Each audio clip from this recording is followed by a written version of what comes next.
شهر رمضان الذي أنزل فيه القرآن هدى للناس وبينات من الهدى والفرقان.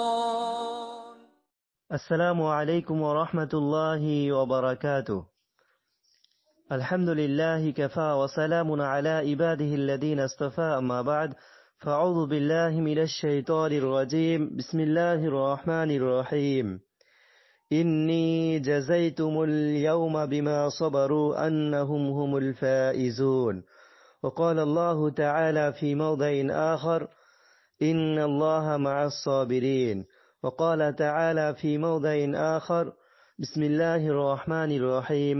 والعصر إن الإنسان لفي خسر إلا الذين آمنوا وعملوا الصالحات وتواصوا بالحق وتواصوا بالصبر.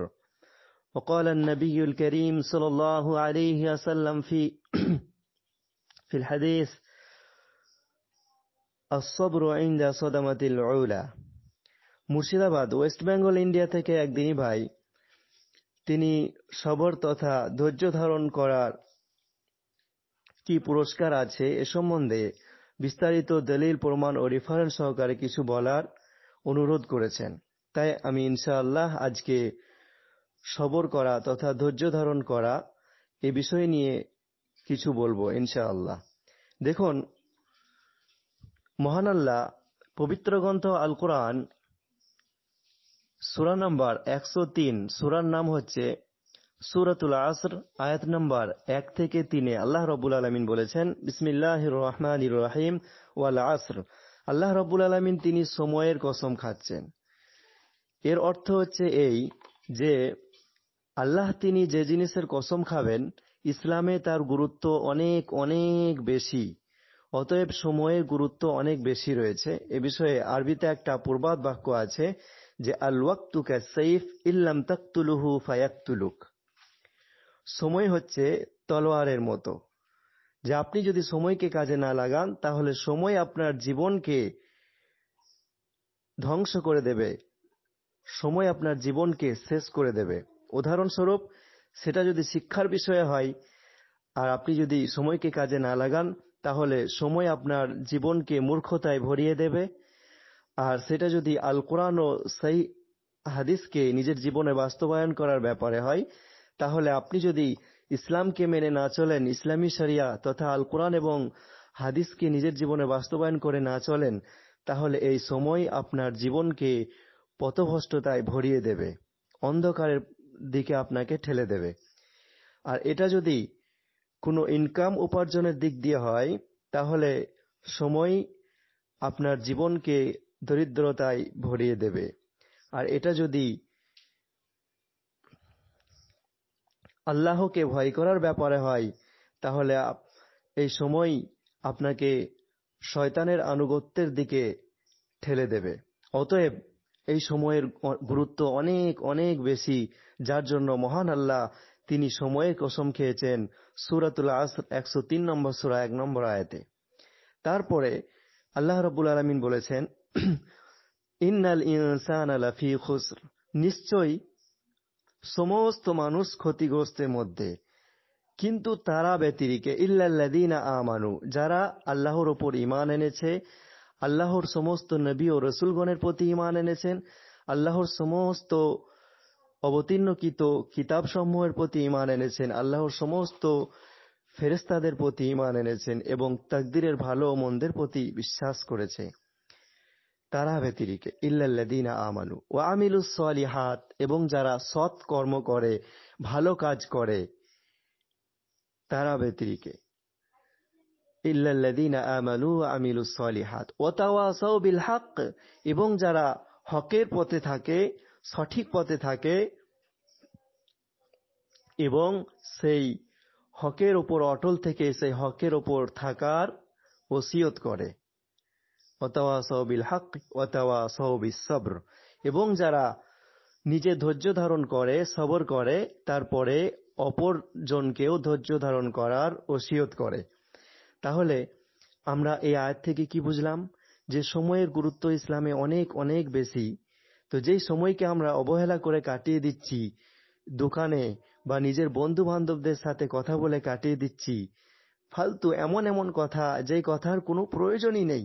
একটু চিন্তা করি না যে আমরা এই যে কথা বলছি যে এই পাশের বাড়ির অমুক ছেলে, সেই ছেলেটি আজকে এই কাজে ধরা পড়েছে, এই খারাপ কাজে ধরা পড়েছে, তারপর অমুকের মেয়ে অমুকের ছেলের সাথে এই চক্কর, তারপর অমুকের স্ত্রী অমুক মানুষের সাথে এই চক্কর। এই যে এই সমস্ত কথা আল্লাহ কি জিজ্ঞেস করবেন? না। অথচ আমরা এইসব ফালতু জিনিসে, যার মধ্যে আমাদের কোনো উপকার নেই, এই সমস্ত কাজে আমরা নিজেদের সময়কে ব্যয় করে দিই। তাহলে কেন আমরা এই সমস্ত কাজে ব্যয় করব? আসুন আমরা দ্বীনি শিক্ষা তথা ইসলামী শিক্ষা, আল কোরআন ও সহিহ হাদিসের শিক্ষা অর্জন করে আমরা নিজের জীবনকে সুগঠিত করি, আমরা নিজের জীবনকে আলোকিত করি, এই ইসলামী শিক্ষা অর্জন করে তা নিজের জীবনে বাস্তবায়ন করে। প্রিয় শ্রোতা মণ্ডলী, তাই এই দ্বীনি শিক্ষা অর্জন করে নিজেদের সময়কে কাটাতে হবে, অন্য কোনো কাজে নয়। দেখেন, শিক্ষা অর্জন করার জন্য আপনাকে ধৈর্য ধারণ করতেই হবে। কেননা এই যে সূরাটি বললাম, সূরাতুল আসর 103 নম্বর সূরা, 1 থেকে 3 নম্বর আয়াতের মধ্যে আমি যে বিস্তারিত কথা আপনাদের বললাম, যার ব্যাখ্যা আমি আপনাদের সামনে তুলে ধরলাম, এই আয়াত থেকে উলামায়ে কেরামগণ বলেছেন যে প্রাথমিক পর্যায়ে পৃথিবীর সমস্ত মানুষের ওপর 4টি জিনিস হচ্ছে ফরজ। আর সেই 4টি জিনিসের মধ্যে প্রথম ফরজ হচ্ছে যে শিক্ষা অর্জন করা। দ্বিতীয় ফরজ হচ্ছে যে আপনি যা শিখলেন তা নিজের জীবনে বাস্তবায়ন করে চলা, পালন করে চলা। এবং তৃতীয় ফরজ হচ্ছে আপনি যা শিখলেন, যা নিজের জীবনে বাস্তবায়ন করলেন, মেনে চললেন, তা অপরের নিকটে পৌঁছিয়ে দেওয়া, দাওয়াত প্রদান করা। তো আপনি এই 3টি জিনিস মানতে যে আপনার জীবনে অনেক মুসিবত, ফিতনা, অশান্তি আসতে পারে, অনেক বাধা আসতে পারে, তাতে কি করা? চতুর্থ ফরজ হচ্ছে তাতে ধৈর্য ধারণ করা, তাতে সবর করা। বুঝতে পারলেন? তো এই সূরাকে লক্ষ্য করে এই 4টি ফরজের কথা উল্লেখ করেছেন উলামায়ে কেরামগণ, মুফাসসিরিনে ইযামগণ। তাহলে প্রাথমিক পর্যায়ে প্রত্যেক মানুষের ওপর, প্রত্যেক মানব জাতির ওপর 4টি জিনিস ফরজ। সেই 4টি জিনিস অবশ্যই মনে রাখবেন। প্রথম হচ্ছে শিক্ষা অর্জন করা, দ্বিতীয় হচ্ছে আপনি যা শিখলেন তা নিজের জীবনে বাস্তবায়ন করে চলা, আর সেই শিক্ষাটা হচ্ছে দ্বীনি শিক্ষা অর্জন করা। বুঝতে পারলেন? আপনি যদি না জানেন যে আপনাকে এই পৃথিবীতে কে পাঠিয়েছেন, আপনি কিভাবে সৃষ্টি হলেন, আপনার স্রষ্টাকে, আপনি যদি এ সমস্ত সম্বন্ধে বিস্তারিত না জানেন, আল্লাহ সম্বন্ধে সঠিক ধারণা না রাখেন, তাহলে কিভাবে আপনি এই ইহকালে ও পরকালে উপকৃত হবেন?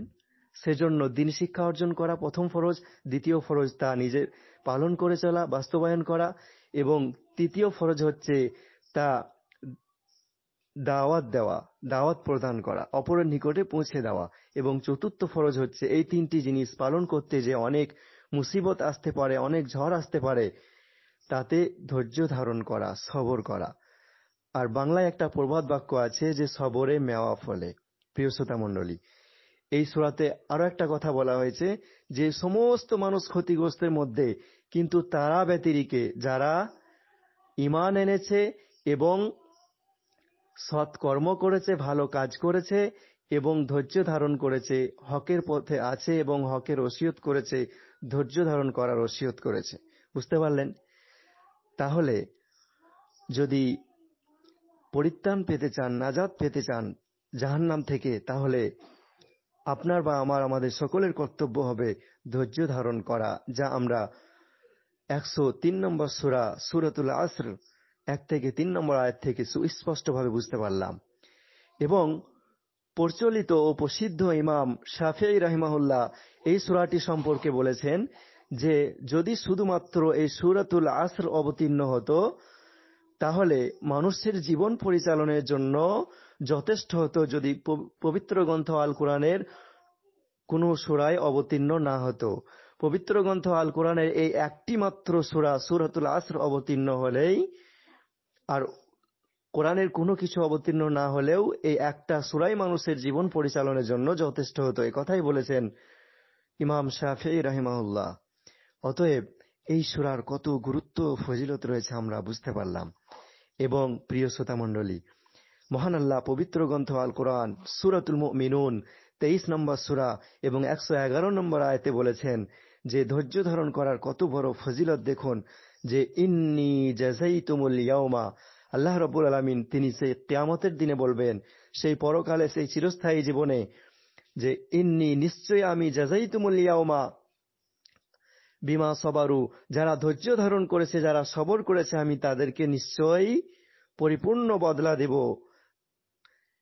আন্নাহুম হুমুল ফাইজুন, এবং নিশ্চয়ই তারাই হচ্ছে উপকৃত, তারাই হচ্ছে কামিয়াব, সফল কাম। তাহলে যারা ধৈর্য ধারণ করে তারাই হচ্ছে সফল কাম, এবং তাদেরকে মহান আল্লাহ তিনি নিজেই বদলা দিবেন। একথা আমরা বুঝতে পারলাম সূরা মুমিনুন 23 নম্বর সূরা 111 নম্বর আয়াত থেকে। এবং প্রিয় শ্রোতা মণ্ডলী, আমরা সকলেই অবগত অবহিত যে আমরা যদি কোনো ব্যক্তিকে, আমাদের দেশের মুখ্যমন্ত্রী বা প্রধানমন্ত্রী বলে যে আমি তোমার সাথে থাকবো, তুমি এগিয়ে চলো, এটা শুধু তাদের মুখের কথাই নয়, বরং তা কাজে করিয়ে দেখায়, তাহলে আপনি কত খুশি হবেন বলেন তো? খুবই খুশি হবেন, খুশিতে আত্মহারা হয়ে যাবেন যে একটা মুখ্যমন্ত্রী বা দেশের প্রধানমন্ত্রী আপনার সাথে রয়েছে এবং আপনাকে বলছে যে আপনি এগিয়ে চলুন, আপনার সুখে দুঃখে সর্ব অবস্থায় আমি আপনার সাথে আছি। কত খুশি হবেন। তো প্রিয় শ্রোতা মণ্ডলী, শুধু এই নিজের দেশের মুখ্যমন্ত্রী বা প্রধানমন্ত্রী নয়, বরং সারা বিশ্বের কোটি কোটি প্রধানমন্ত্রীর বাদশাহ, শাহিনশাহ, সেই মহান সৃষ্টিকর্তা এক আল্লাহ, তিনি আপনার বা আমার সাথে থাকবেন যদি আমরা ধৈর্য ধারণ করি। এর দলিল মহান আল্লাহ পবিত্র গ্রন্থ আল কোরআন সূরাতুল বাকারা সূরা নম্বর 2 এবং আয়াত নম্বর 153-তে আল্লাহ রাব্বুল আলামিন বলেছেন, ইন্নাল্লাহা মা'আস সাবিরিন, নিশ্চয়ই মহান আল্লাহ তিনি ধৈর্যধারীদের সাথে থাকেন, সবর করেন এমন ব্যক্তিদের সাথে আল্লাহ রাব্বুল আলামিন থাকেন। তাহলে আল্লাহ রাব্বুল আলামিন তাদের সাথে থাকবেন যারা ধৈর্য ধারণ করবেন। অতএব দেশের প্রধানমন্ত্রী যদি আপনার সাথে সাথ দেয়, তাহলে আপনি কত খুশি হবেন। তাহলে এই প্রধানমন্ত্রী নয়, বরং সারা বিশ্বের কোটি কোটি যত প্রধানমন্ত্রী আছে, সমস্ত প্রধানমন্ত্রীর বাদশাহ, শাহিনশাহ, মহান সৃষ্টিকর্তা এক আল্লাহ, তিনি যিনি ওই প্রধানমন্ত্রীদের সৃষ্টি করেছেন, তিনি আপনার সাথে বা আমার সাথে থাকবেন। কখন? তখন যখন আপনি বা আমি ধৈর্য ধারণ করব, সবর করব। বুঝতে পারলেন? তাই ধৈর্য ধারণ করুন, সবর করুন। দেখুন এর দলিল সূরা বাকারা সূরা নম্বর 2 আয়াত নম্বর 153। অতএব আমরা এই সমস্ত কথা থেকে সুস্পষ্টভাবে বুঝতে পারলাম যে ইসলামে ধৈর্য ধারণ করা, সবর করার কত উপকার রয়েছে, এবং আমরা যদি ধৈর্য ধারণ করি তবে আমরা উপকৃত হতে পারবো, নচেত না। আমরা যদি জ্ঞান অর্জন করতে চাই, তাহলে হতে পারে মানুষের কথার মাধ্যমে বা নিজের ক্লাসের সাথীদের কথার মাধ্যমে বা টিচার, শিক্ষকদের, উস্তাদদের কথার মাধ্যমে বা তাদের বিচারের মাধ্যমে, ভুল বিচারের মাধ্যমে আমরা অনেক কষ্ট পেয়ে থাকলেও আমাদেরকে তাতে ধৈর্য ধারণ করে শিক্ষা অর্জন করতে হবে। সেই শিক্ষা ধিক্কারে ছেড়ে দিলে হবে না, শুধুমাত্র সবর করতে হবে, ধৈর্য ধরতে হবে। এজন্যই বাংলায় একটা প্রবাদ বাক্য আছে যে সবরে মেওয়া ফলে। আপনি ধৈর্য ধারণ করুন, ইনশাআল্লাহ এর ফল খুবই ভালো হবে ইনশাআল্লাহ। আশা করি বুঝতে পেরেছেন। পরিশেষে আল্লাহর কাছে দোয়া করি যে আল্লাহ তুমি আমাদের সকলকেই সমস্ত বিষয়ে ধৈর্য ধারণ করার তৌফিক দাও। এবং বিশ্বনবী সাল্লাল্লাহু আলাইহি ওয়াসাল্লাম বলেছেন, আস-সাবরু ইনদা সাদমাতিল উলা, তিনি একজন মহিলাকে তার সন্তানের মৃত্যুতে কবরের পাশে কাঁদতে দেখলে তিনি বলেন যে ইত্তাকিল্লাহ, তুমি আল্লাহকে ভয় করো, ওয়াসবিরি, এবং তুমি কি করো, সবর করো। তার মানে তোমার সন্তান মৃত্যুবরণ করেছে, তুমি আল্লাহকে ভয় করো এবং ধৈর্য ধারণ করো। এই কথা যখন বিশ্বনবী সাল্লাল্লাহু আলাইহি ওয়াসাল্লাম সেই মহিলাকে বললেন, সেই মহিলা বললেন, আপনি আর কি বুঝবেন, আপনার বুঝে আসবে না, যার কষ্ট সেই বুঝবে, যার দুঃখ সেই বুঝবে।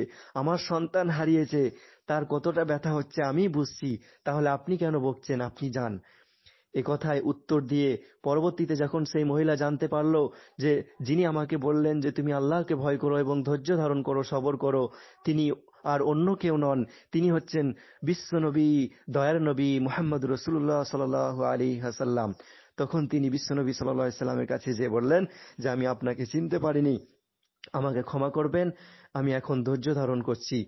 তখন উত্তরে বিশ্বনবী সাল্লাল্লাহু আলাইহি ওয়াসাল্লাম সেই মহিলাকে বলেছিলেন, আস-সাবরু ইনদা সাদমাতিল উলা, সবর, ধৈর্য ধারণ করা হচ্ছে প্রথমবারেই ধৈর্য ধারণ করা, তো প্রথমবারেই ধৈর্য ধারণ করতে হবে। অতএব আমরা সমস্ত বিষয়ে ধৈর্য ধারণ করব। আল্লাহ আমাদের সকলকেই সবর করার এবং ধৈর্য ধারণ করার তৌফিক দিন। আমিন। আকুলু কাওলি হাযা আস্তাগফিরুল্লাহ লি ওয়া লাকুম ওয়া লিসাইরিল মুসলিমিন। আমিন। ওয়াসসালামু আলাইকুম ওয়া রাহমাতুল্লাহি ওয়া বারাকাতুহু।